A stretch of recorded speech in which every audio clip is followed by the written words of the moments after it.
छत्रपती शिवरायांचा पराक्रम, त्यांचा इतिहास, शौर्य हे केवळ हिंदुस्थानापर्यंतच मर्यादित नसून ते साता समुद्रापार परदेशातही गाजत असल्याचं ठाण्याचे आमदार संजय केळकर यांनी विधिमंडळ अधिवेशनात अर्थसंकल्पावरील चर्चेत भाग घेताना सांगितलं.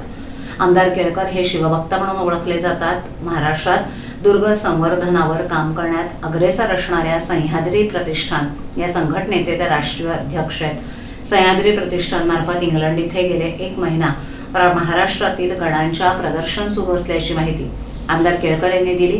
इंग्लंडमधील हजारो नागरिक आज ते प्रदर्शन पाहण्यासाठी जात असल्याचं त्यांनी सांगितलं. महाराष्ट्रातील जे 12 किल्ले हेरिटेज म्हणून आहेत त्यांची प्रतिकृती बनवून ते प्रदर्शनात ठेवले गेलेत. आमच्या संघटनेच्या माध्यमातून हे प्रदर्शन भरवलं असल्याचा अभिमान आम्हाला आहे, असं केळकर यांनी सांगितलं.